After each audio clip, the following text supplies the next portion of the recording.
Okay, before I get into adhesive bonding, I forgot to pass around, I think I mentioned it in the class when we were talking cold bonding. This is a piece of tantalum. Tantalum is just underneath tungsten in terms of melting point. Excellent corrosion resistance, actually better than titanium in corrosion resistance. Fairly dense though, you'll feel this is fairly heavy. This was basically a cold weld made right over here in Newton, where they draw titanium wire, one of the largest, not titanium, but tantalum wire. There's a tantalum plant right there in the middle of Newton, but it was put there right after World War II. And it turns out refractory materials like tungsten and tantalum and niobium and stuff became very important in research in the 40s and 50s. Titanium 6 aluminum 4 vanadium, the most common titanium alloy, was developed right over here at Watertown Arsenal, which is now Watertown Mall. Okay, but the reason there was so much refractory work being done back in the 40s and 50s is because the mechanical engineering department here at MIT developed a very high-speed vacuum, and so they could do vacuum melting of these things. And so some of that probably came out of the Manhattan Project. A lot of the Manhattan Project work, it's not known so much, but some of it was done here at MIT. Anyway, one of the buildings that's now the Sloan School building, the one that's kind of a light gray brick building right on Mem Drive, that was Norton Research Company, because Norton Research was basically a company that made vacuum furnaces to melt materials. Until you had very high-speed vacuums, you couldn't melt large amounts of metal, and they needed that for melting these refractory metals. In fact, my thesis advisor's doctoral thesis was growing single crystal tungsten and studying the mechanical properties of single crystal tungsten in the 1950s because of this technology developed in the 40s for vacuum melting of refractory alloys like uranium. Okay, but all of a sudden we had the capability to make these very high melting materials, and so spin off of that is this company over in Newton, Massachusetts, and they basically make about 20% of the world's tantalum products. And so that's a tantalum wire, and they just cold welded. You can see where they kind of squeezed it together over and over until they got lots of shear to get rid of all the contamination and the surface asperities. Okay, this is better blow that up.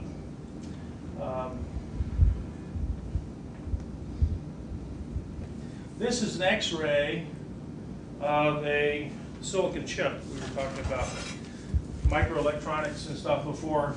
Here's the silicon chip. This is the X-ray, so everything dark is metal. This is a tab tape. Remember, there's the tab tape bonding, and so you have all these leads out here on the perimeter bonds. Comes in here, and then it's connected to all these things here. So this is a pin grid array. So you've got an area bond out here. You got for your outer lead bonds, and you've got a perimeter bond for your inner lead bonds.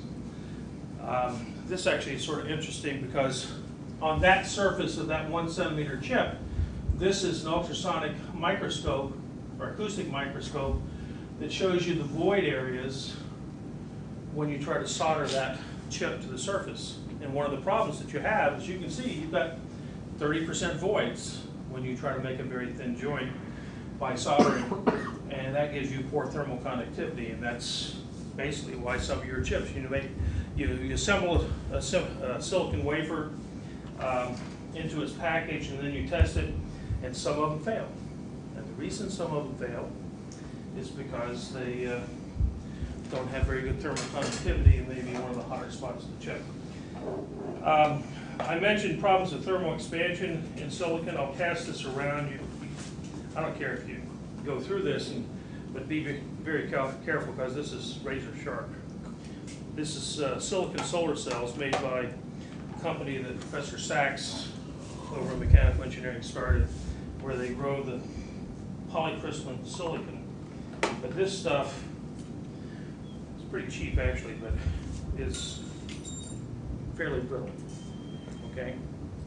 Very brittle. So I'll clean that up later, but I mean, it would be like glass slivers over before, but I'll clean it up later.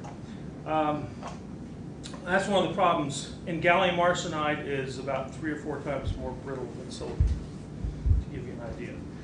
So if you blow on gallium arsenide hard, it will crack. Okay. What else do we want to talk about? We talked about. Oh, I might as well do this for now. While my hands are clean. We talked about adhesive bonding of 2 liquids, or 2 surfaces with a liquid in between. And the example I like to give of that are Johansen blocks. Anybody know what Johansen blocks are? Joe blocks? Well, these are blocks that a machinist would use to measure things very precisely. So at a certain temperature, there's a certificate in here that says that what the length of each one of these is, and they have 3 grades, but up to 1 inch in diameter. It looks like it's about 50 millionths of an inch at 72 degrees Fahrenheit. You actually have to talk about what temperature they're at in order to measure the length of these things. Okay, because when you're talking about 50 millionths over 1 inch, you're talking about 50 parts per million. But they have very highly polished ends, and these are 3-inch blocks. They come in all kinds of sizes. A full set could cost you a couple of $1,000s, but you ring these together, and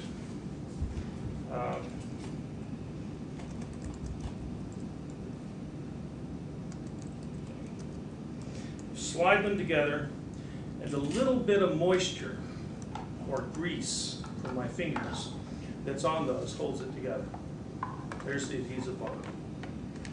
Okay? And I use the 3-inch blocks. I mean, they make bigger blocks, but they start getting more expensive.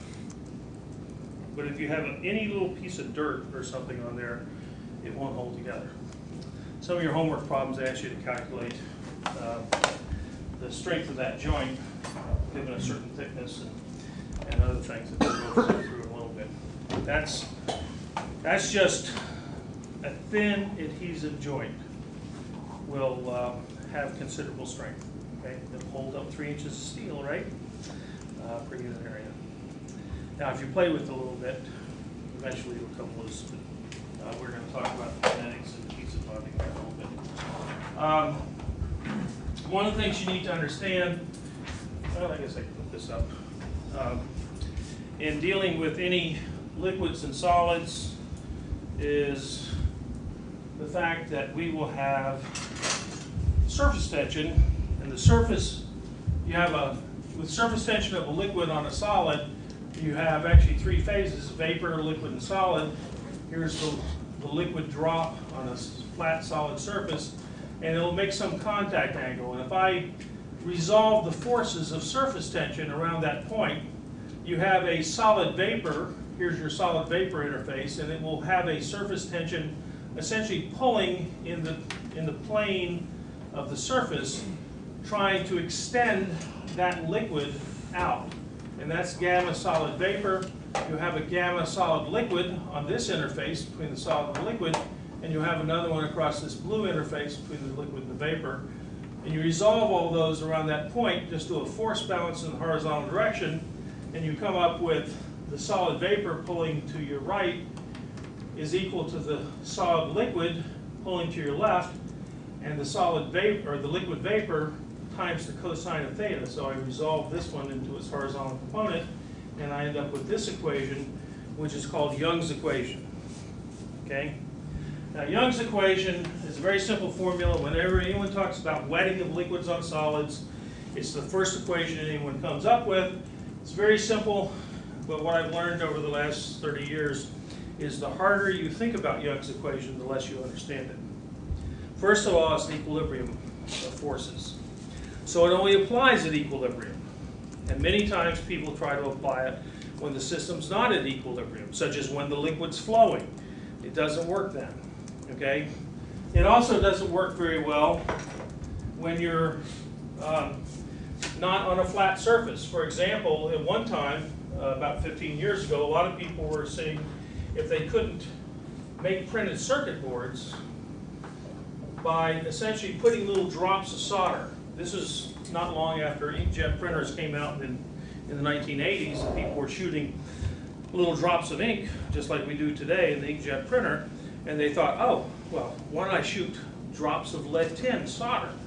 And I could make a printed circuit board. I could print it just like I would print from an inkjet printer, only instead of using ink, I'd be using drops of molten lead tin. And millions of dollars were spent on this, and what they wanted to do is they wanted to build up layers, and you could print a lead tin drop, and then you put another one on and another one on. If you go try to apply Young's equation to that geometry, it won't work, okay? Because you really have to do an energy balance on this rather than a force balance, okay?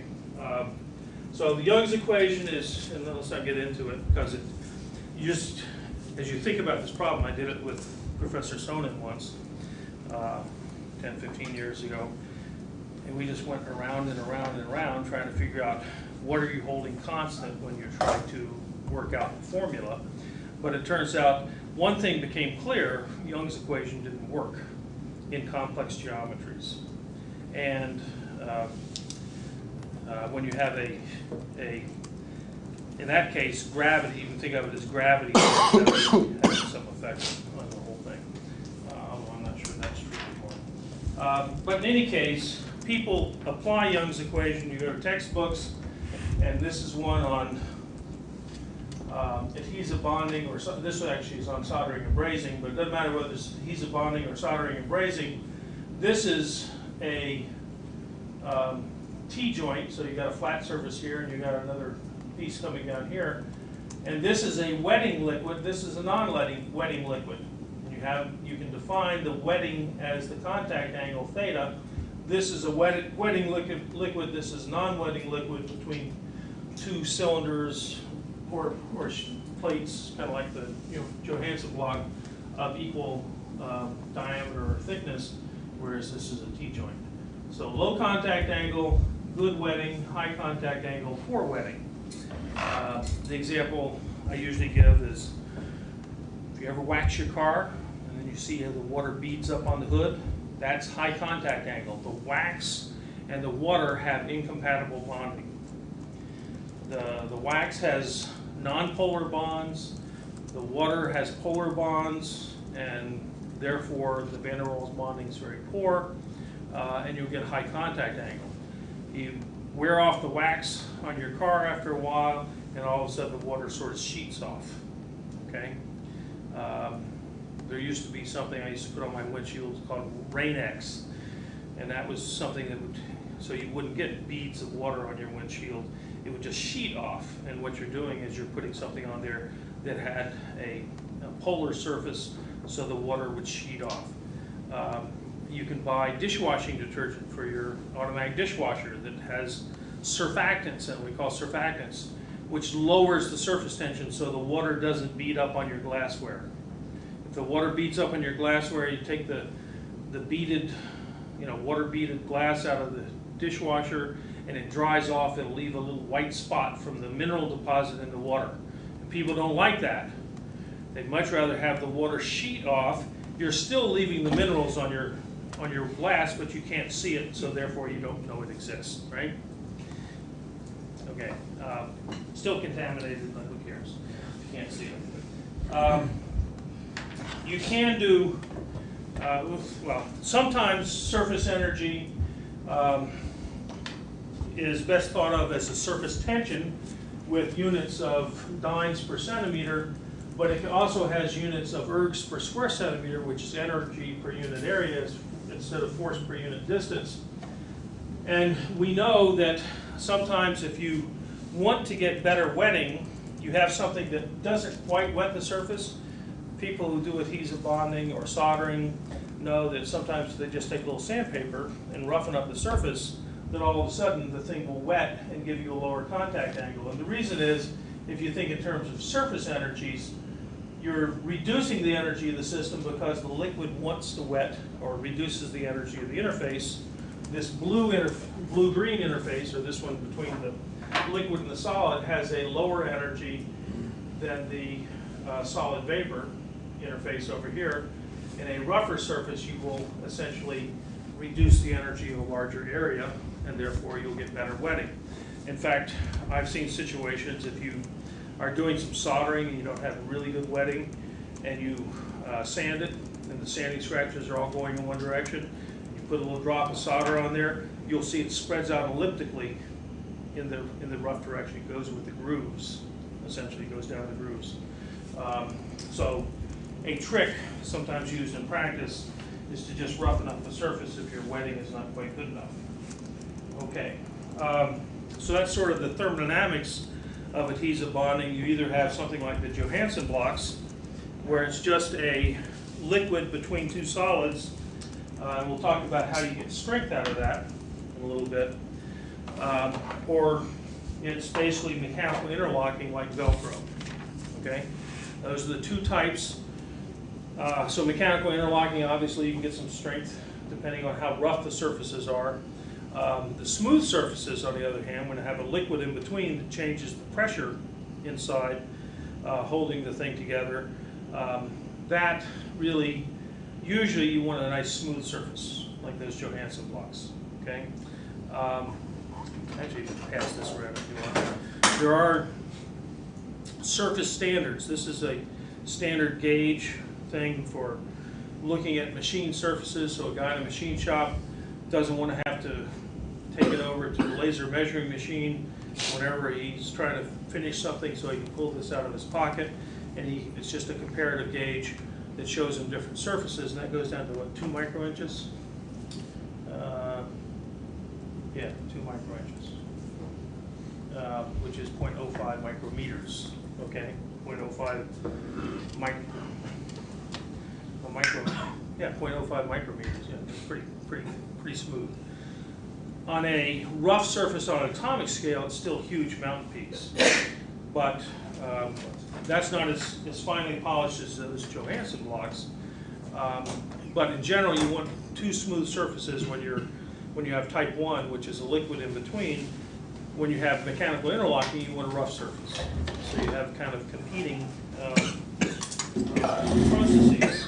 Now, in terms of how you're getting your adhesion, and all this stuff you read in other books about atomic bonding, forces between water molecules and things like that, they're only important in terms of how you get wetting of the surface, because you have to have wetting of the surface in any case.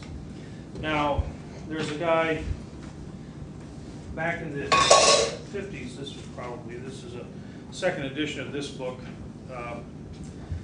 called The Science of Adhesive Joints by J.J. Bickerman. Now, when he wrote this one, 1968, but before that, he was in civil engineering here at MIT when he wrote the first edition of The Science of Adhesive Joints. Probably wrote that first edition back in the 50s. But he looked at something called the Stefan equation. Okay? If you ever heard of, Stefan was a physicist in the late 1800s. Stefan Boltzmann constant in heat flow, okay, radiated heat flow. It's the same physicist, Stefan. Stefan looked at the problem of squeezing a viscous liquid between 2 solid plates, okay?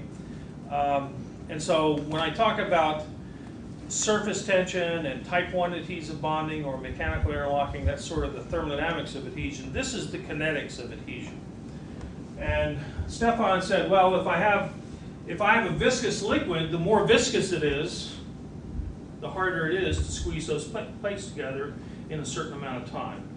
And he solved the differential equation for a force pushing these together and the disk spreading out some distance x.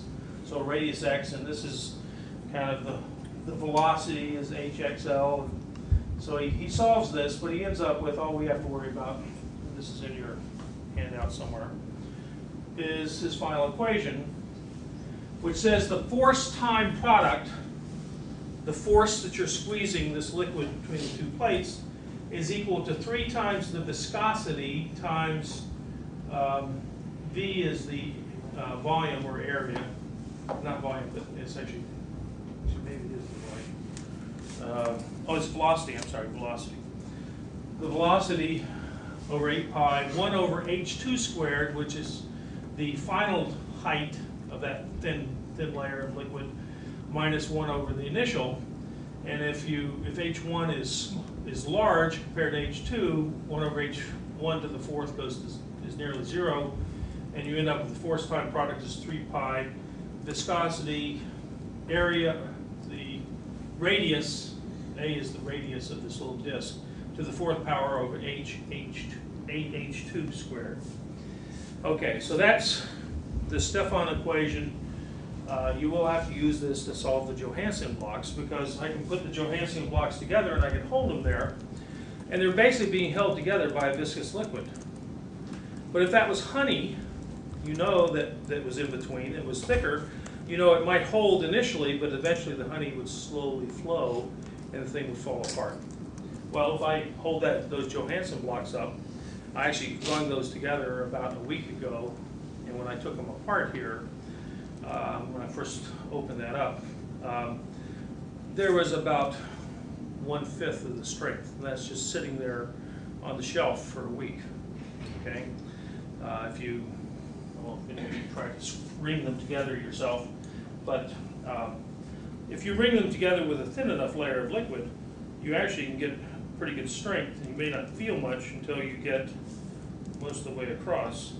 Another problem with these things is if there's a burr or something, it changes the H value significantly. I think there's the bond right now.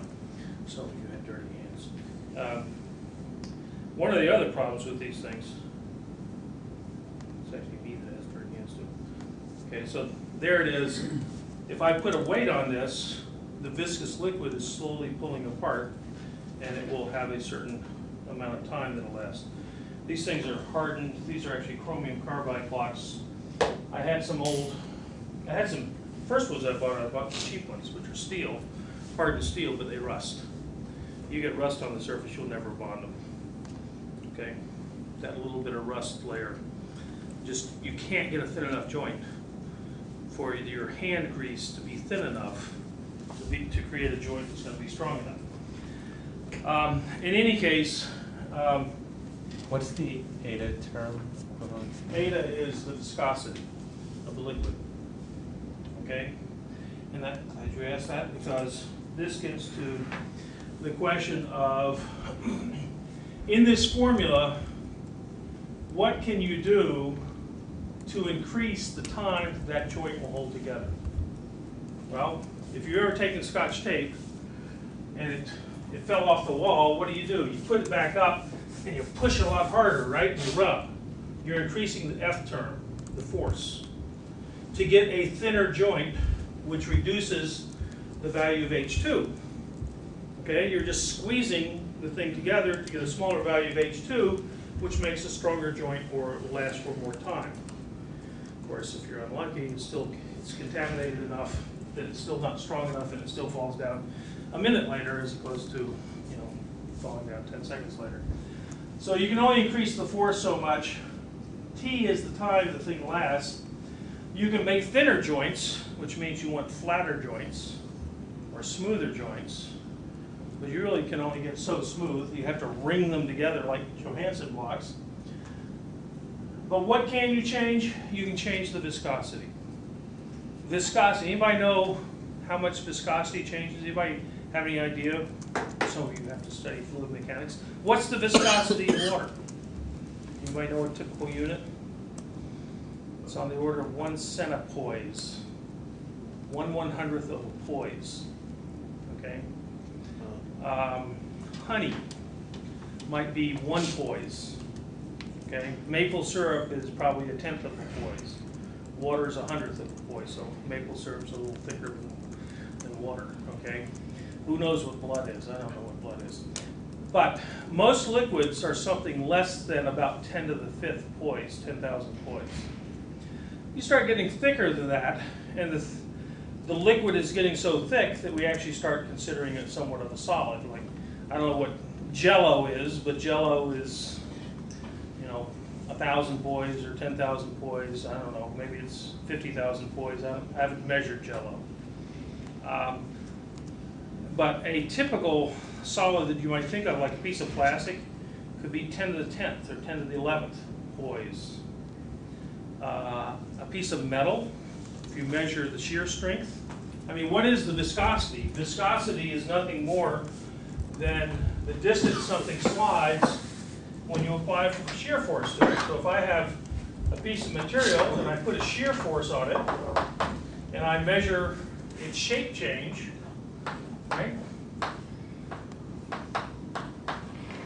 With that force, I will get the force is proportional to the viscosity divided dx dt, okay?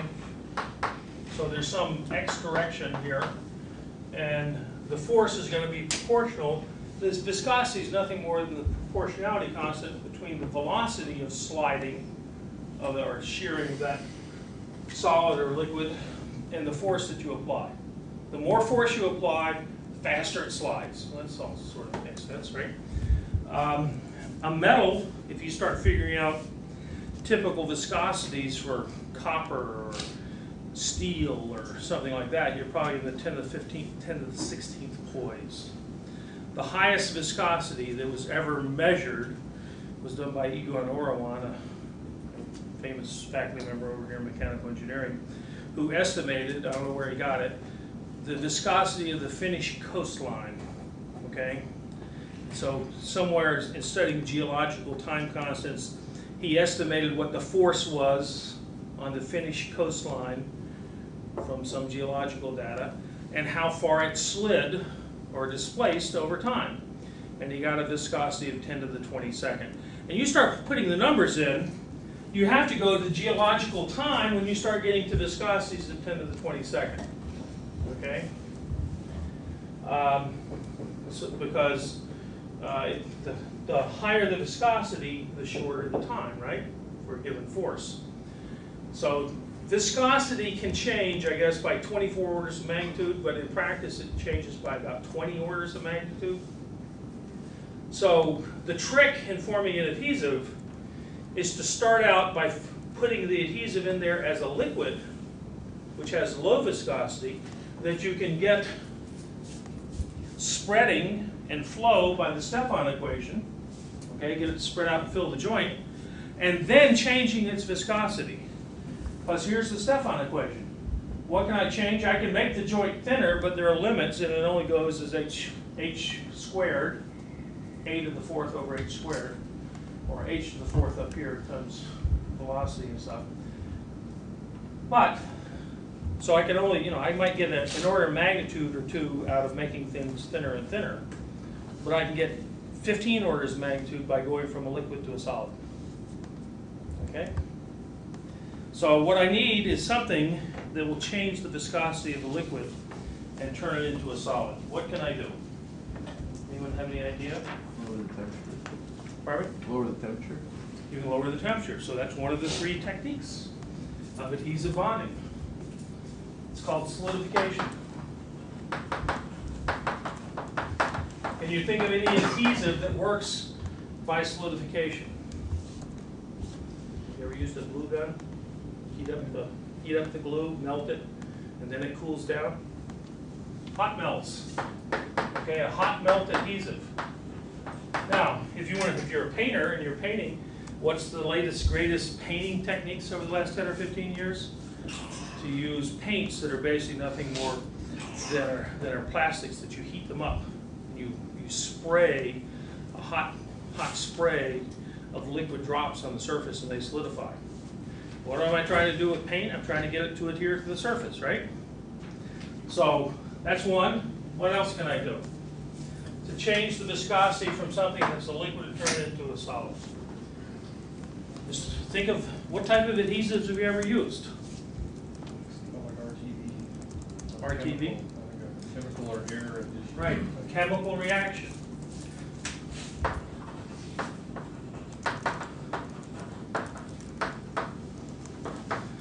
You said RTV, but I'll call it epoxies. Okay? Room temperature vulcanizing. It actually is a chemical reaction that when you expose it to the air, basically it will vulcanize and turn into a rubber. Okay? Room temperature vulcanizing is what RTV stands for. Epoxies, you take part A and part B. In part B, chemically reacts with part A, creates a polymerization reaction and turns it into a solid. Okay? Another hot melt up here is asphalt.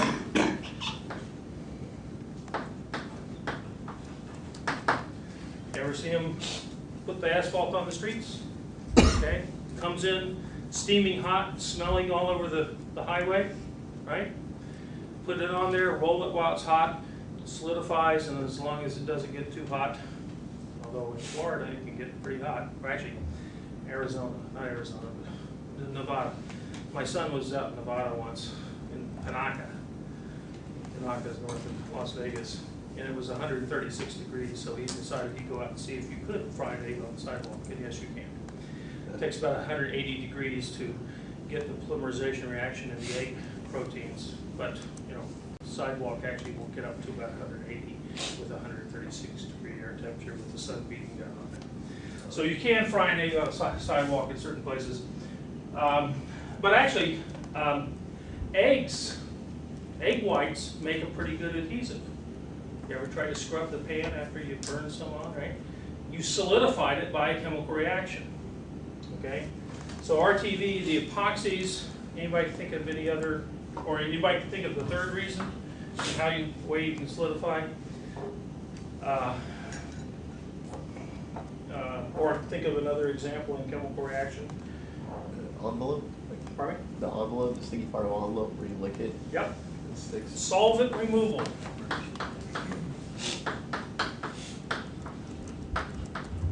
So you guys figured out all three.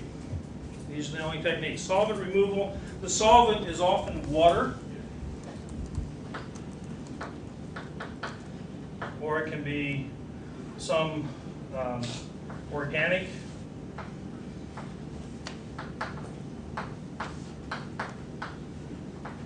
So a postage stamp, you add the water to the glue. You have a water-soluble glue. Actually, nowadays you have self-sticking stamps, right? We'll talk about that in a second. But the old style postage stamps that you have to lick, you add the solvent, reduce the viscosity of the liquid, slap it onto that porous piece of paper.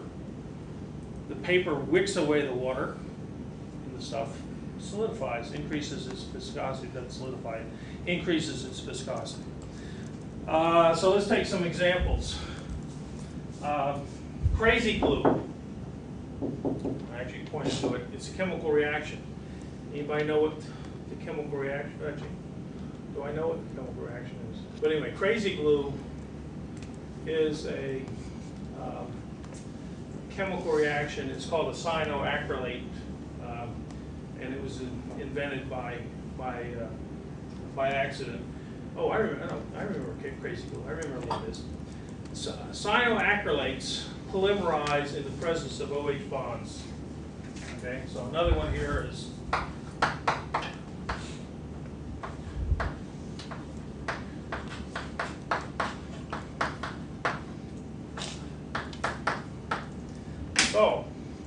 OH bonds. Why does crazy glue stick your fingers together so well? Because your skin is slightly basic and you have a number of OH radicals.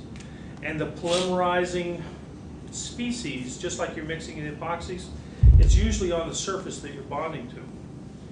Crazy glue doesn't work quite as well on a lot of woods. It may work on woods, but not as well because a lot of woods are slightly acidic. So the pH of the surface that you're bonding to can have a strong effect on the speed at which the crazy glue sets up.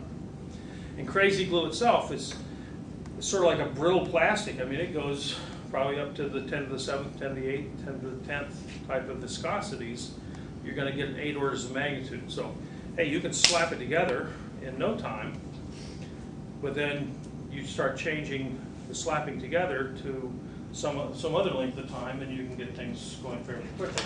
Now, it turns out this viscosity is important not just for making a joint last.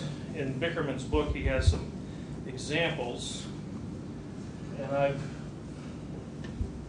pretty sure I'm pretty sure it's in your handouts. But so if this is your force, 14 psi, 1 atmosphere force, or 1.4 psi is not very much. Viscosity of the liquid, 1 gram second per centimeter squared, which I think is a poise. So this would be your honey. This would be something thicker than honey. Radius of 1 centimeter or 10 centimeters. A final thickness. This would be 4 thousandths, about 1 human hair thick. This is 1/10 of a human hair thick. Well, it turns out if you have 14 psi and you're trying to slap something together and make it about a human hair thick, you can't put it together faster than about every 7.5 milliseconds. And that becomes important when you're trying to put those labels on the bottles of the surfaces of beer bottles. Does anybody know how fast they bottle the beer? 20 bottles a second. Okay? In a typical brewery, they fill the cans or bottle the beer about 20 a second. They actually have these tables that are half the diameter of this room. Okay, and there might be 60 bottles in there, but it might, so it might take 20. It might take 3 seconds for the bottle to come in and go around this lazy Susan, and they have these pressure jets that are filling the bottles, and they come out at 20 a second. Okay, so it may take 3 seconds to fill them, but they also have to slap that label on there, and if they don't have a low viscosity adhesive, then the label's going to fall off. It's not going to be on there, strong. Okay. I remember going. My first decent consulting job was back in 1977, and they had an explosion in some beer kegs. It hurt someone very severely. I wasn't involved in that, but they wanted to know how many beer kegs do we have that have these stainless steel welds that might cause an explosion and hurt somebody. And so I spent days in the brewery with a flashlight and a mirror looking inside beer kegs and looking at the welds on the inside, from the inside. And they had 400,000 kegs made by one manufacturer and 75,000 kegs made by another manufacturer. And I showed that this smaller manufacturer, the one that made 75,000, had, in my opinion, a reject rate of like 80%. Okay, whereas the other manufacturer is a very small reject rate, if anything. And so, anyway, I learned a lot about breweries back then. Back then, now it's 1977, but a gallon of beer, as brewed, cost 16 cents a gallon. Now, they weren't selling it for, even in '77, for 16 cents a gallon. They had a markup, and the markup turns out is mostly either profit or advertising. They brew the beer at twice the concentration that you drink it at, because they have to age it in these big stainless steel vats. And so they have a factory. I mean, it's a huge factory. The one I went through was the second largest one in the world. The largest one is Coors. This factory's actually closed down now. But there are lots of interesting things in the brewery business. They historically, in Germany and Prussia and places, it was the right of the workers to drink whatever they wanted on the job. And so they had a very high accident rate in some of these plants. When they had built this plant, the plant I went through was a fairly modern plant. In fact, it was the most automated plant in the world. With 600 employees, they worked at 365 days a week, 24 hours a day, with only 300 total employees. So you had like 200 people running this plant, and it made 10 million barrels a year. But in order to do that, the union had sort of stuck it to them on wages, but they had stuck it to the union by saying you couldn't drink all the free beer you wanted. Okay, you could buy all you wanted on the way out the door, and that was the seconds. It was either too low a CO2 content or too high a CO2 content. All or their seconds on the beer they would sell to their employees to take home and drink, but not while you're on the job. But anyway, so they brewed it twice. You know what the difference between light and dark beer is? Food coloring. So they brew it all the same at twice the alcohol concentration, then they dilute it before they package it. And if you want light or dark, they add food coloring. But they said, oh, well, the food coloring has a little flavor. Okay, it's not just straight food coloring. It actually may come from a malt or something. But anyway. And if you don't want to drink, all you have to do, they would sell you hops. Anybody ever tasted hops? And it's just kind of like a little, I don't know, ones they had there, it's like looked like rabbit feed pellets. In fact, that's basically what it was. I mean, I don't know, hops is sort of like alfalfa or something, just little leaves, and they pack them together. And you eat one of those, it tastes just like a bottle of beer. So that's what the flavor of the beer is, the hops. Anyway, the cyanoacrylates polymerize with an OH. The epoxies have their own AB things. The anaerobics.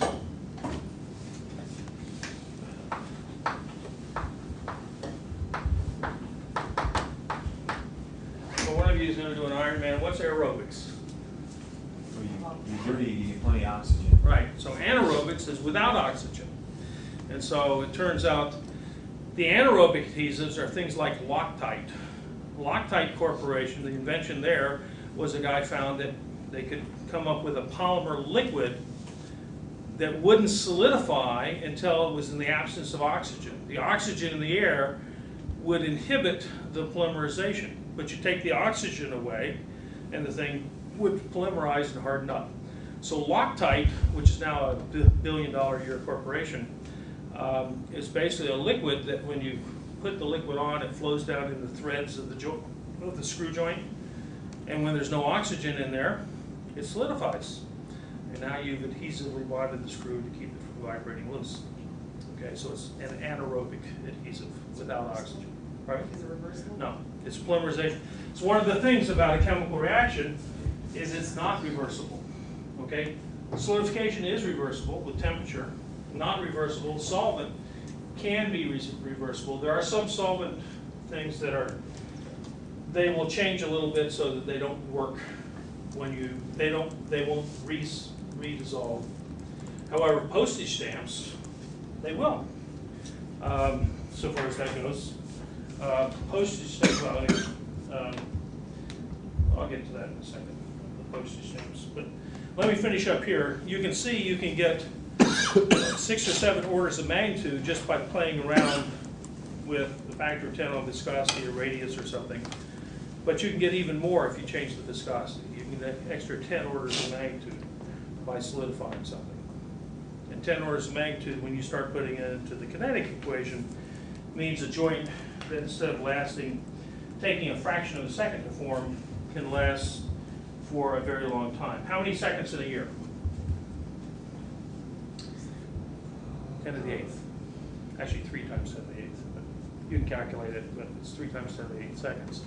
So if I increase the viscosity by 15 orders of magnitude, I can take something that would form in a second and have something that could last for 10 years with a constant force on it the whole time. Okay? And that's really how most adhesives work. As long as it wets the surface, that's the thermodynamics. Okay? As long as you can get it to wet the surface, spread across the surface, most of them work because they solidify. Either by temperature, chemical reaction, or solvent removal. Now, how people used to retrieve the stamps? By soaking it in water. Or actually, if you're a stamp collector, you soak the envelope in water to be able to lift the stamp off, and then it dries out and everything's fine, right? So you can remove the solvent as far as that goes. Airplane glue. What's the solvent in airplane glue? I don't know what it is, but it's organic. When I was a kid, kids used to get high by sniffing airplane glue, right? Good way to get cancer, too. Elmer's glue. What's the solvent there? Water. It's just water, okay? Paste. Remember the the library paste when you're in second grade and you'd eat it because they make it smell like peppermint candy or whatever. That's a solvent, that's water, right? What are you laughing at? You don't remember eating the paste? Or I didn't actually eat it, but other kids did, right? Oh, we got fancy. Well, that's water paste, so it's and a lot of things we're talking about here actually apply to paints and other things about how they stick. What else did I want to say about it? We'll talk some more about this. Sir, I got a quick question. So all of these adhesives, they all have a life, and they're only going to last for a certain period of time, unlike a weld that would last forever. So even with an epoxy that hardens, you're increasing the viscosity a great deal, but it's still, you know, a billion years from now or 1,000 years, however long it takes, it will eventually kind of yield. Right, and basically adhesive, if you remember in the very beginning I said adhesives are not as good as other types of joining because you don't really get rid of the contamination, you just sort of bury it, you know, with Van der Waals bonds. And so adhesives, you don't get adhesives that are thousands of PSI joint strength, okay? You can design the joint geometrically so it has good strength if you use sheets, fibers, or powders, right, that you're bonding, have lots of surface area. But inherently, they are weak joints, and inherently, they are not very long-lasting joints. You don't expect them to last hundreds of years. In fact, if you think about a lot of the adhesives you know, plywood that's, well, there's not plywood that's 100 years old, you know, it's kind of World War II type of invention. But plywoods that are very old, they start cracking, adhesive gets cracks, and a lot of these things are polymers, and ultraviolet light starts degrading the polymer and stuff. One of the big problems in automobiles, well, after the first Arab oil embargo in 1973, or before that, it was sort of, the people who could afford to would buy a new car every 3 years. That was General Motors' model of selling cars. People who can afford a new car, you'd give them a great trade-in after 3 years, then you'd sell the used car to someone who couldn't afford a new car. But people didn't expect cars to last more than 4 or 5 years. After the Arab oil embargo, and I don't know exactly what the mindset was, but all of a sudden people decided we want these things to last longer. And so instead of just using painted bare steel, they decided they had to get better life, so they started using galvanized steel. They put a zinc coating on there and then painted that. Well, they had all kinds of problems with welding that and the galvanized steel because on the, if you're just using the resistant spot welding to weld together the sheet metal, Ford had a spec of 2,000 welds before they had to change the electrode tips. Well, I told you on aluminum you may only get 50 welds. On zinc originally you'd only get about 200 welds on galvanized steel because the zinc would alloy with the copper and mess up your electrode tips. So starting in the 1980s, they were putting more galvanized steel in, but they were doing a lot of adhesive bonding. Like on the hem flange of a door, you look around the side of a door, you got the outside panel and you got the inside panel. And that makes the structure of the door. You've got this volume in between where the handles and the cranks and the window go and everything else. And they used to, in bare steel welding, you actually could make a weld that you would not mess up the steel on the outside, and you could paint over it, and the customer wouldn't even really see it. So they used to weld the hem flange, and the hem flange is, you got an outer panel of the door that comes down like this. I'm going to exaggerate the bottom, and then you got the inner panel that looks like this, and that's the hem flange, and they used to put a weld right there. Okay? A little spot weld. But then when they made it zinc, then you'd end up with a surface here that couldn't be painted without your seeing it. It would come through, it had enough surface roughness, show through the paint. So they decided, okay, we'll adhesively bond these. Okay, you got an area around the perimeter. You've got the overlap here. They started adhesive bonding them, and of course, you don't want to spend too much money on your adhesives, so they would use some cheap adhesives. And most cheap adhesives, we're going to talk about where they come from, things like what, horses' hooves, okay? are your cheapest adhesives, or not, well, they're some of the cheapest adhesives. Proteins in general, okay, are whether it's eggs, egg whites, or horses' hooves. Proteins tend to have a certain amount of stickiness and right kind of viscosity if you process them right.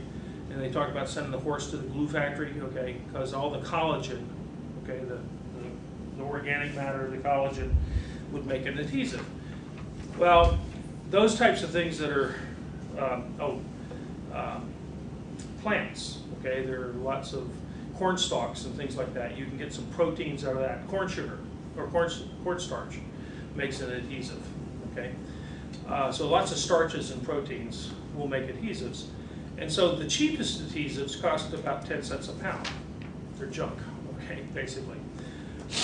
Typical adhesive might cost about $1 a pound industrially, and that's what they're using.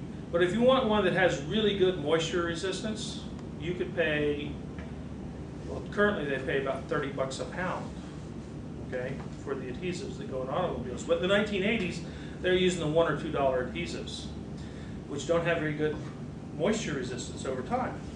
So these things were fine for a couple of years, and after 4 or 5 years, your door started rattling because you had no seam there. It was basically just a mechanical joint because the adhesive didn't last more than 2 or 3 years, okay? And they were trying to make vehicles that would last for 7 years.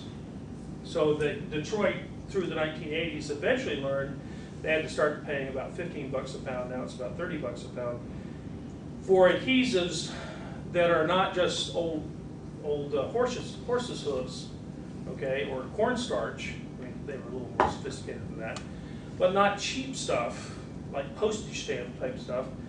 They actually had to go to aerospace adhesives, and really good, like Boeing, where you got to have an adhesive last for 30 or 40 years.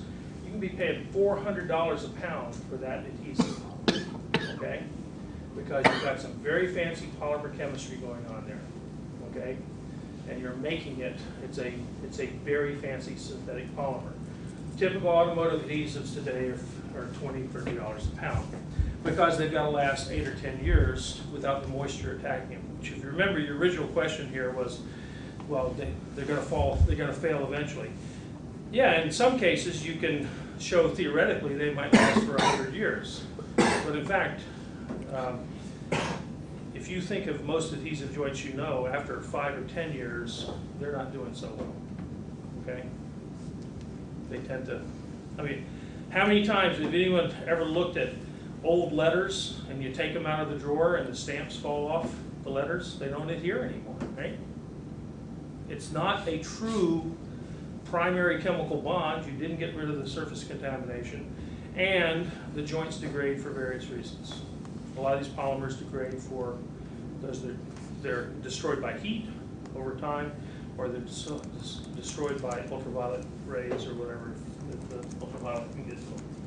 Now, if you go to a book like the Handbook of Adhesives, it will have in its index, or table of contents, first thing is fundamentals, and I showed you some of that. The adhesive materials. Inorganic adhesives and cements. Now, cement, actually Portland cement is sort of an adhesive. It solidifies by chemical reaction. You add water to the cement, and it takes the burnt lime, calcium oxide, and it mixes with water to form calcium hydroxide. It sets up over time. Animal glues, there's your horse's hooves. Fish glue. Anyone know what the word gurry means? Okay, I mean, there are all kinds of adhesives here. And they're starting off with the cheapest one, sort of. But gurry, which used to be a big industry in Massachusetts, but gurry is fishing offal. As the refuse from cutting up a whale or trying out the oil, a slimy gummy substance scraped off the back of a right whale. Basically, fishing offal, if you read about the chapter in here on fish glue, well, you don't have to read it, but this comes out of this handbook. Fish glue was the first liquid glue that reached commercial importance and was the forerunner of all household glues. Many of the original industrial applications developed because fish glue was liquid and easily replaced animal glues which required a heated glue pot. So the horse's hooves, she basically was a hot melt, sort of, okay? Even with the many synthetic adhesives of the day, there are specialized applications which require the unique properties of fish glue, which is gurry. And it goes on to talk about manufacturing process derived from fish skins. The cod provides the best source. That's why Boston's home to bean the cod. So gurry used to be a big industry in Massachusetts. And I remember when I moved back to Massachusetts, I used to hate to pay my taxes in Massachusetts because every year I would forget and lick the envelope they give you. It tasted terrible. And I'm confident that they were using fish glue. Okay, hey, it was a major industry in this state back then, in the ancient days. But they used fish glue, casein glues. Casein basically comes from dairy products, cheese and milk and stuff. Blood glues, soybean glues, starch-based adhesives, cellulosics. Anyway, so the first ones, 6 through 12 here, are the cheap glues, less than 50 cents a pound mostly. Resins for rubber-based adhesives. Now, there is a fourth category, okay, which doesn't work here, but that's tacky adhesives, okay, which is not a solidification where we're changing the viscosity. This is actually a composite material that's got a bunch of rubber molecules in it. And so it sticks the thing, and now you got rubber bonds. So Scotch tape is basically, if you ever played with Scotch tape and pulled it apart and apart and apart when you're bored in class, I used to do this all the time. Okay, you just gotta open it and close it. You actually, you can see the strands of the rubbery material as you're peeling it apart. Okay. Post-it notes is a tacky adhesive. Anybody know what the real secret of Post-it notes is? It's how they print the adhesive on there. Anybody? And you can actually prove this to yourself. If you have a dirty surface, and you put the Post-it note on and off, and you look at it. If you had, the problem with the Post-it note, if you actually had a 100% bonded area, why would the Post-it note would not peel off? It would rip the paper with that much area of contact. But in fact, what they do is they print the adhesive on as a series of little dots. So you've got hundreds of little, like 1 millimeter dots of adhesive. And so it sticks on with apparently a relatively large area of contact, but you can peel it off without ripping the paper. That's the trick of Post-it notes. Great business, right? And you go down here and you get into all kinds of other thermoplastic rubber, neoprenes, polysulfides. You know, you get more and more expensive things here, and you really need a polymer chemist to help you. It goes on the next page too. And that's all this is. This handbook tells you about the different types of adhesives and what the chemistry is and how they came to be. So what else do we want to say? Actually, it's a good time for a break. I mentioned the other day that the most common type of bonding is really type 2, mechanical interlocking, not this pressure effect. Pardon me? Yeah. Well, there's several things you can do to roughen up surfaces. One of the things that people do is anodize the surface. This is a structure of an anodized surface on aluminum. Okay?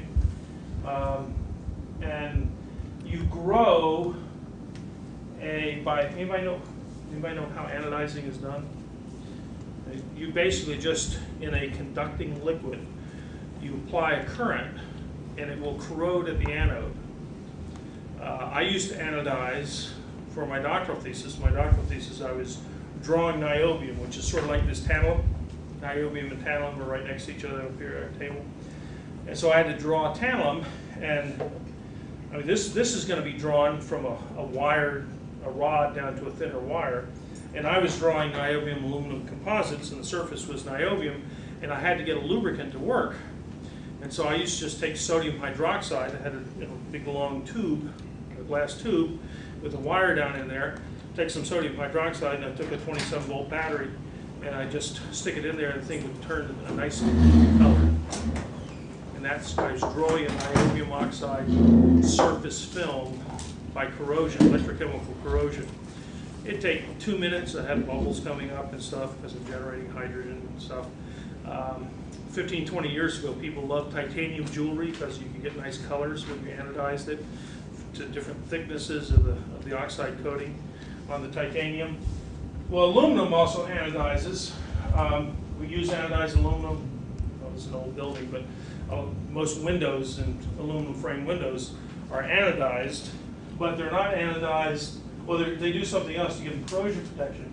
A regular anodized layer is a very porous layer. It starts out as a network on the surface, and then it kind of grows some fingers.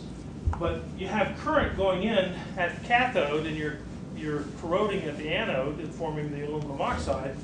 And so you end up with this structure, and the anodized layer, once you close off these pores, you can't get the current in anymore, and so the anodization stops. And there are some very detailed chemical processes in industry so you get thick anodized aluminum coatings. But typically, if you want to use anodizing as mechanical interlocking for an adhesive bond, all you do is anodize it. If you want anodizing for corrosion protection, you do something different. I'll show you that in a second. But the actual top surface of anodized aluminum in a scanning electron microscope is very rough. Okay. Now, if you want corrosion protection from your anodized aluminum, then you have to seal the coating. All those pores that you have right here have to be sealed. Now, you can seal them by painting them, and you plug them up with paint.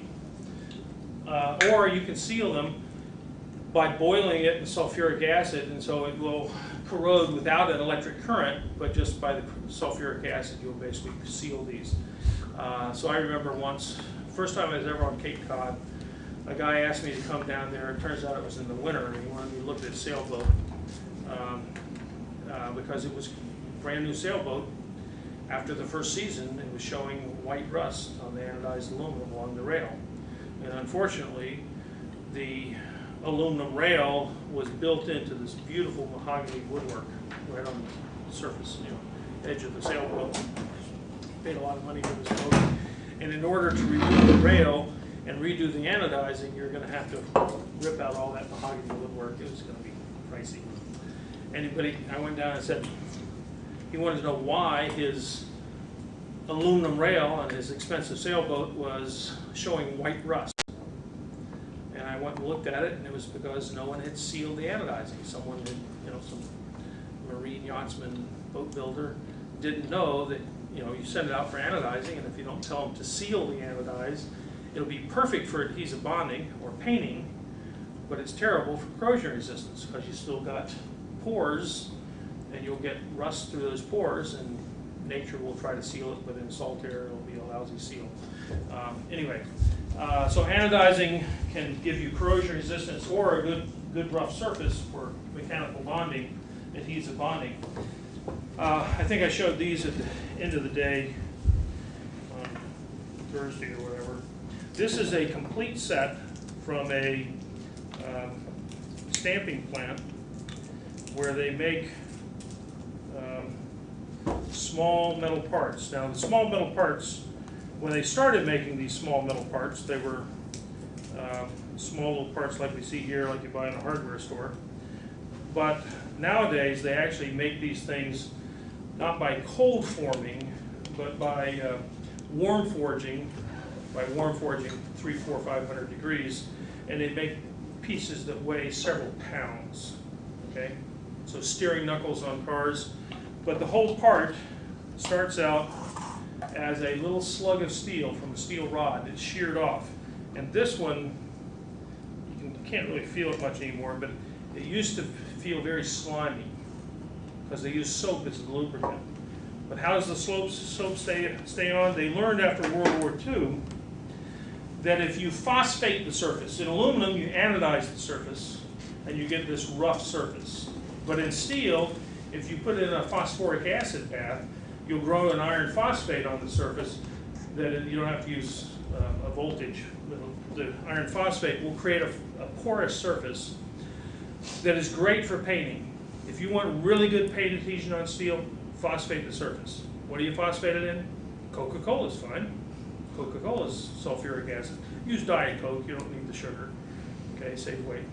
Okay, but this one, what it was is they learned, when people tried cold forming before, but remember, welding's the opposite of lubrication. The lubricant wouldn't stay on when you would start forming this and getting shears that are tremendous. That little plug, you'll see the steps here, I'm starting to punch a hole by cold forming it here. I've got extension of 80–90% here. And we know that I'm going to get cold welding unless I have something to contaminate the surface. And so what happened is they found that phosphating the surface would allow you to put soap lubricant on there, and the soap would just act like peanut butter, just smearing out the lubricant. And so they start off with this. This is just the sheared blank. The next one is just sized. One end is kind of got a little cone on it, but it's basically just sizing it to fit the dies perfectly. The next one they start to extrude one end. The next one they extrude a little bit more. The next one they extrude head. The next one they punch the inside here. You can lift it if you want, but there's the little blank. That's the only waste material from this whole operation. They just punch the hole in it. Okay. And the next one they knurl the outside. The next one they thread it, and then the last one they galvanize it. Put a zinc coating on it for a cheap little 10-cent part. Okay. And the machines are going bang, bang, bang, bang at about 7 a second. Okay, 5 to 7 a second. And basically, you're just limited by how fast you can run the machine without mechanical inertia, creating problems in timing and everything else. Pretty noisy plant. Noisiest plant I've ever been through. Okay, probably 140 decibels. I mean, if you didn't have ear protection, but it's just cold forming, hammering the thing away. You've got to get a rough surface to get good adhesion. And that's a forming process, not a welding process, but anodized aluminum for paint adhesion. Then this is a problem that Faberware came to me once. They were members of the MIT Industrial Liaison Program, and they had a problem. The Millennium cookware pots were cracking. There's little splits along the side here.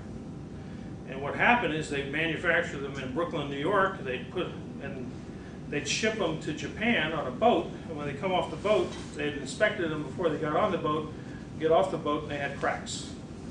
But the cracks were only up at the top, okay, of this pot. So I went and got a magnet off the shelf in my office, and I went, it's 304 stainless steel, only slightly magnetic down here.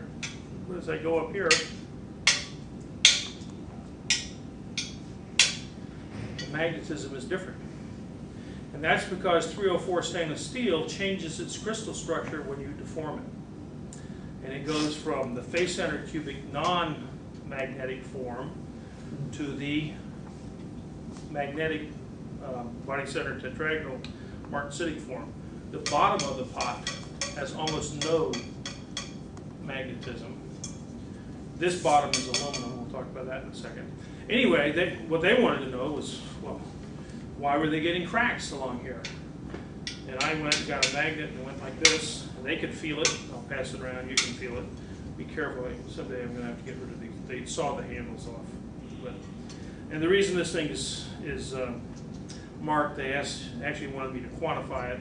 And we have a little gauge that measures the amount of ferrite in stainless steel. It's just a little force gauge, and you measure the pull-off force of a magnet, okay? So I had a student go through and measure the pull-off force, and sure enough, it gets more and more magnetic as you get to the top. Why? Because in drawing this thing, you start out with a flat sheet, and you get more deformation up here at the top. More martensitic material, martensite is susceptible to hydrogen cracking. So, but then I said, well, where are you getting your hydrogen from? Well, they said, well, is it because of the plasma spraying we do? I said, what plasma spraying do you do? Well, they spray the inside to make the Teflon coating stick. And they spray it with the stainless steel powder. And I said, well, what's your spraying gas in your plasma spray? And they said, argon 5% hydrogen. I said, I know where the hydrogen's coming from.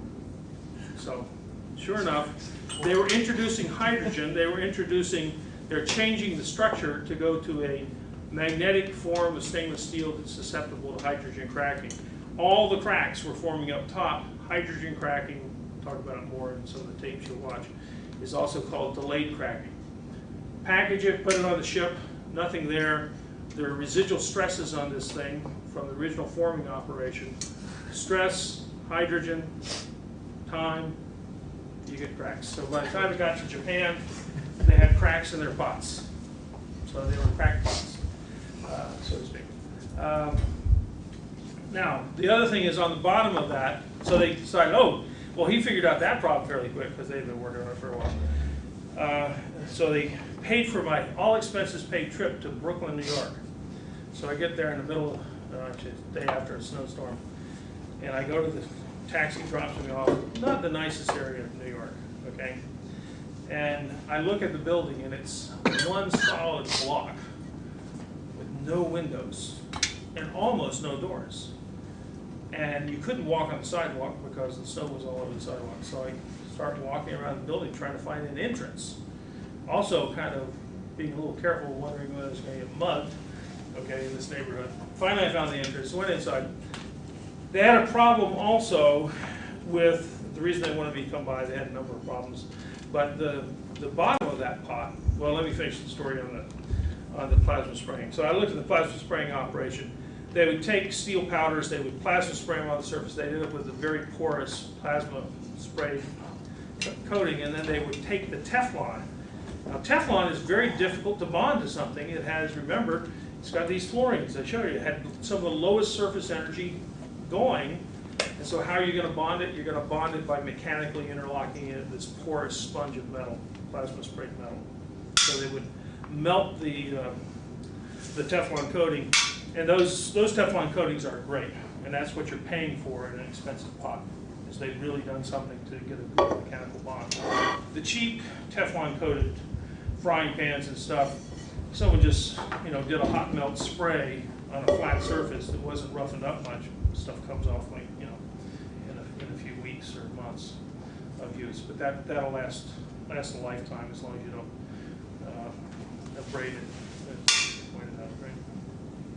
Right.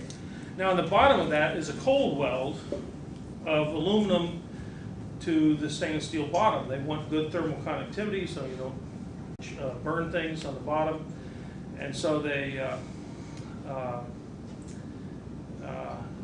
basically take a hot disc, a warm disc, they warm it up. The problem is aluminum's got this very tenacious aluminum oxide skin, and you've got to break that up.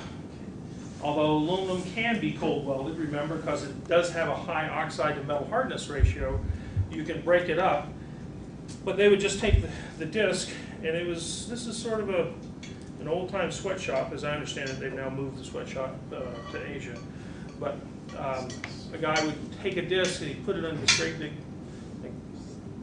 1,000-ton press, and then he put a pot on there, and actually do it upside down. Actually, he put the pot on there upside down, he put the disc on top, and then this 1,000-ton press would come wham, and just forge the bottom to the surface. Now remember, straight downward compaction doesn't give you a lot of shear, right? And so I thought, well, how are they getting a good weld? Well, it turns out they're not. And the more I thought about it, they don't want a good weld. If you just come down and go wham, the best you're going to get is about a 30% bond. And maybe they were only getting a 20% bond. It turns out that's all they really want. Because if you had a 100% bond between aluminum and stainless, and you heat them up a couple hundred degrees as a pot, you got a thermal expansion problem and the thing is going to bow. So one way to counteract that is to have an intermittent bond. If you had a checkerboard type of surface, so actually a couple of years later I had a student do a doctoral thesis. And she proved that you actually do want voids are the best thing you can have to counteract the thermal expansion problems that come from heating up a joint like that. She was looking at it for semiconductor chips and things, because you got the silicon, remember the brittle silicon against the substrate, and so you don't really want 100% bond. You want some voids, but you like to have controlled voids. And their problem was they really needed to roughen up the surface. If you roughen the surface and you come slamming it down, you actually do get microscopic shear of those mountain peaks, right, as they spread out. So they just needed to end up with a consistently rough surface. And the problem was they were only getting like 2% or 5% bonds, and some of the bottoms were coming off. Anyway, so that's that. When we're doing adhesive bonding, we've mentioned we want to get as much surface area as possible. This actually comes out of a soldering book, but we can, if we're just trying to make a simple tensile joint, a lot of times we're adhesive bonding or brazing or soldering to get more surface area. You can do a scarf joint, just make it at an angle. You can do a step joint, so you can overlap it, get more area. You can do a strap joint or a double strap. It's easy with double strap joints to equal the strength of the base material, even if it's a lousy strength adhesive. The only problem you have with adhesives is what's the shelf life? 10 years, 30 years? For Boeing, you're looking for a 50-year adhesive shelf life. For General Motors or Toyota, they're looking for a 10 or 15-year shelf life. Okay? But you got a problem. The last thing is, when one of your children comes to you and says, "Daddy, you know, my plastic Fisher-Price toy broke. Can you glue it together?" Well, look at it. First of all, they made it out of some cheap plastic that's got a low surface energy. Okay? And when it breaks, it's usually because it was a lousy design and you don't have enough area to bond. So unfortunately, and I've had my children and my grandchildren now come to me and say, "Can you fix this?" And hey, let's face it, what better person to ask? Can you fix it? My answer is usually, sorry, no, you can't. Okay, you can't fix everything. Well, you could if you could design, you know, some sort of double strap joint or something, but you can't just glue something together with small area of contact. You got to do something to get bigger area. And unfortunately, most of these toys, they bring you this little thing, and you know, and I go some other place, and someone's one of their parents has tried to glue it together, and it just doesn't work. And the kids, in the long run, it's cheaper to go buy another toy. Okay. Any questions? That's it on adhesive bonding. Let's go to diffusion bonding. So diffusion bonding is, we've gone through, we had cold welding, and then we went through, which is basically just lots of pressure, sliding to get rid of the contamination and to break down the mountain peaks. Just squeezing will not get rid of the mountain peaks. Then we went to adhesive bonding, which is generally interposing a liquid, but not getting rid of all the contamination. Okay? And the trick there is you let the liquid change its viscosity, and as long as it wets the surface. You have a serious problem if you're trying to bond to something that has low surface energy with adhesives. I had a student once working in a plant when I guess the Ford Taurus that came out in the mid-90s.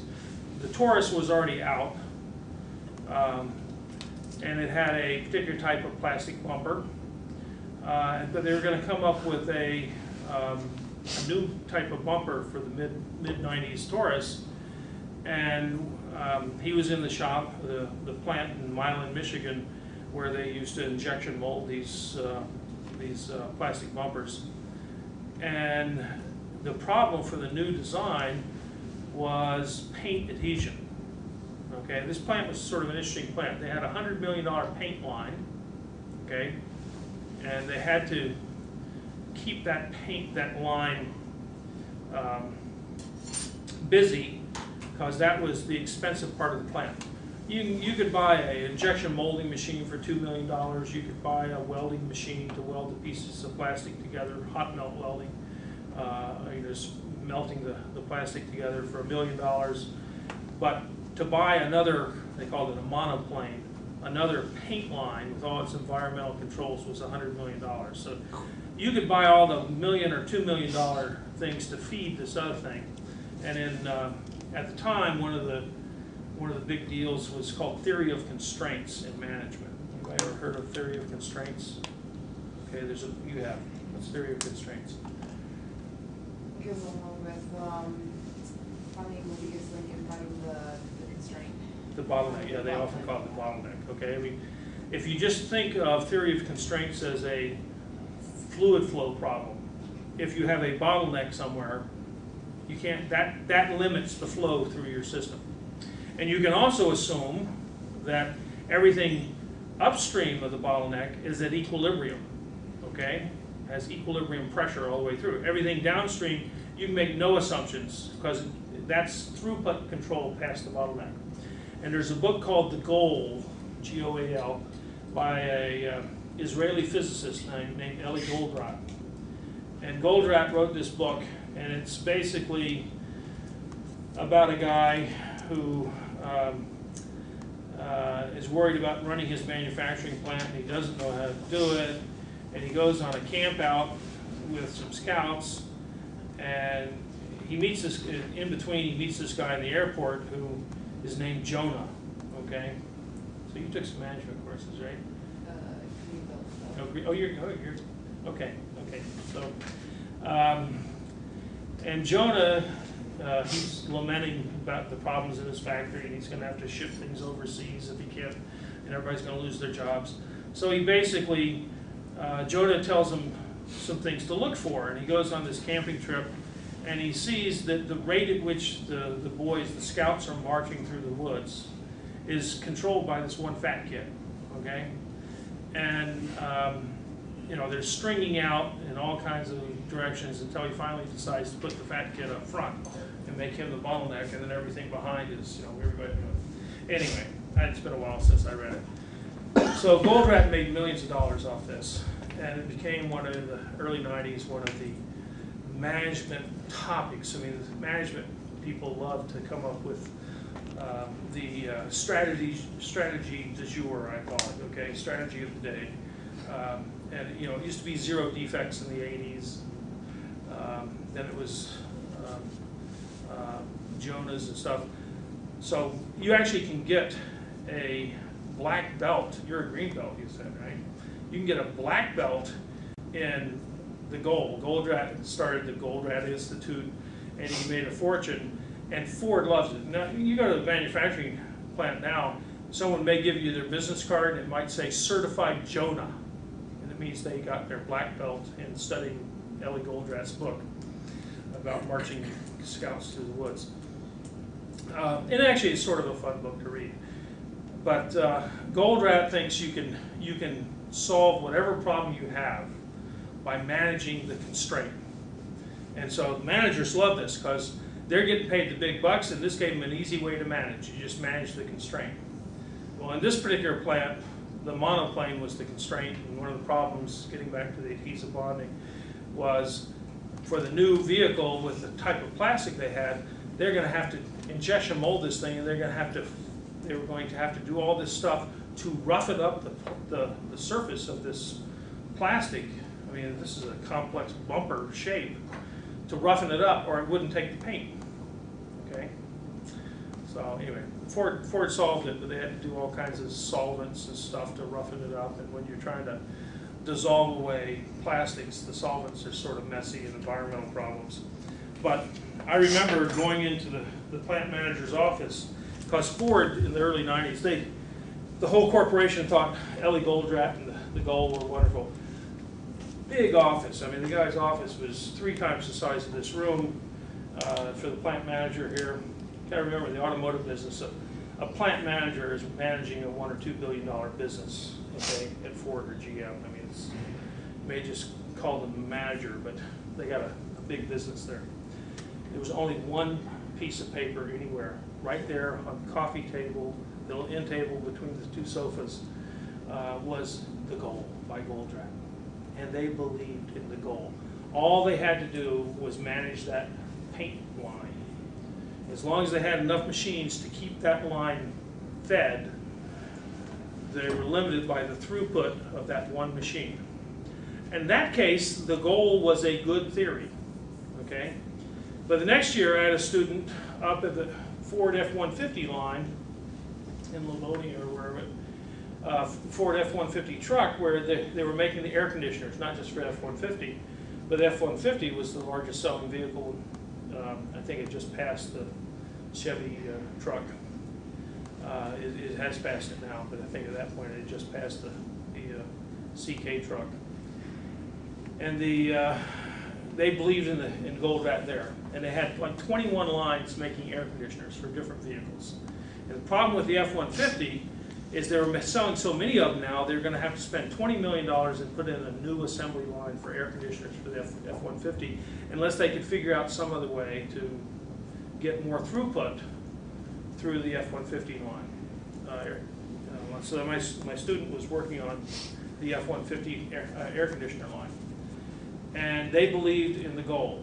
And he was going to be working there for 7 months, and he was supposed to help solve this problem. In the meantime, they had some of the Goldratt type of consultants in to help them figure out how to manage the process.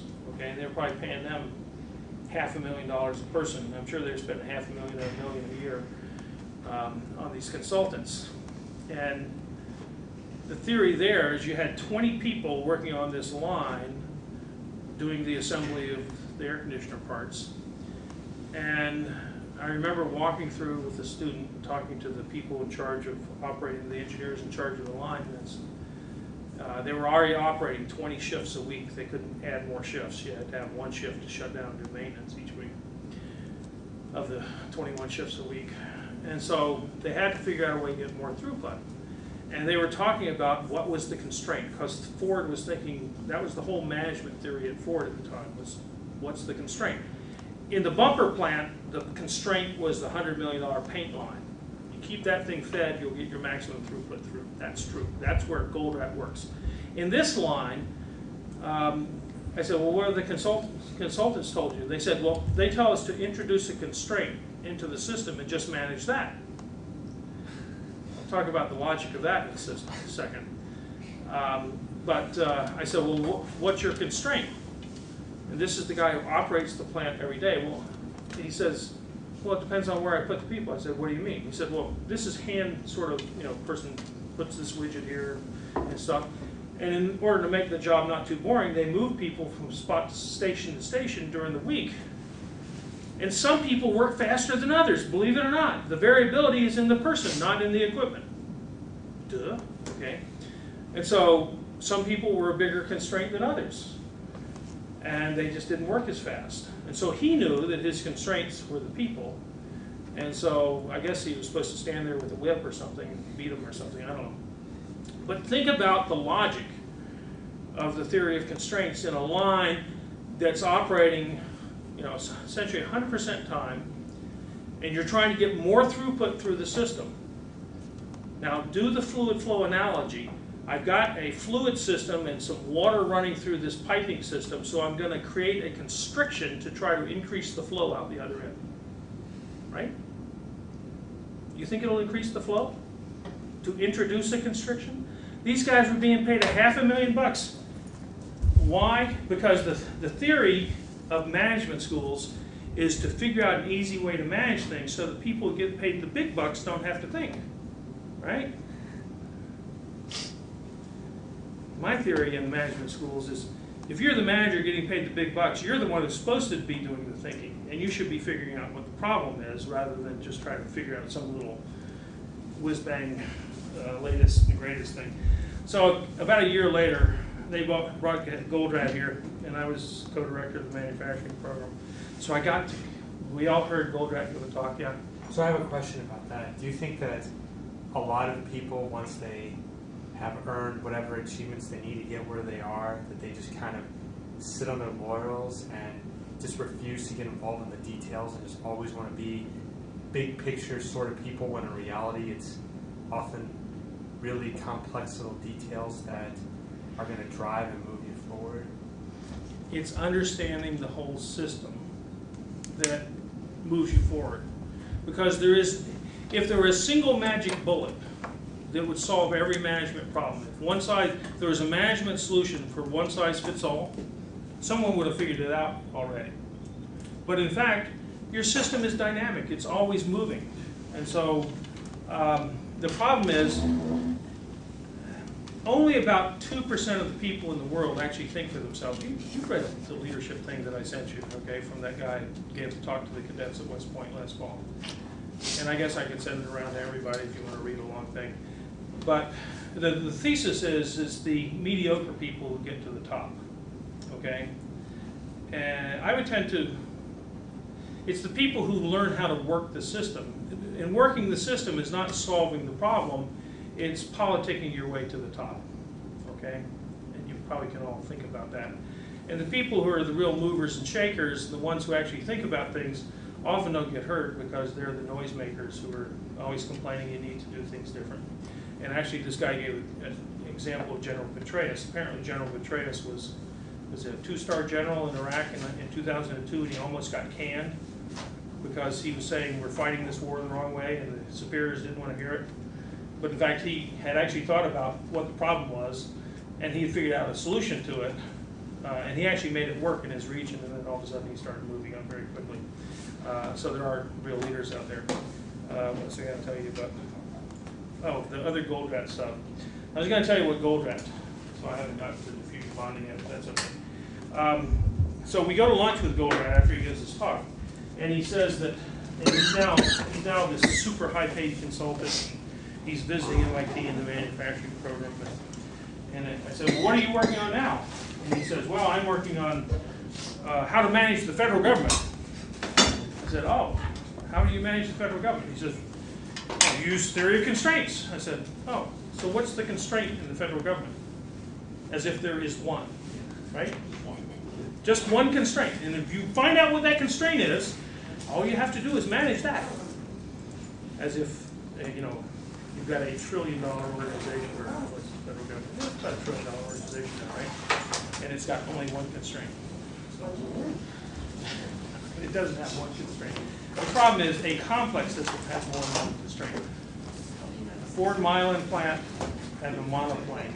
That was one constraint in the manufacturing operation. The F-150 line, you don't manage it by constricting it, okay? So you increase the blood flow by strangling someone, right? So I'll see you tomorrow.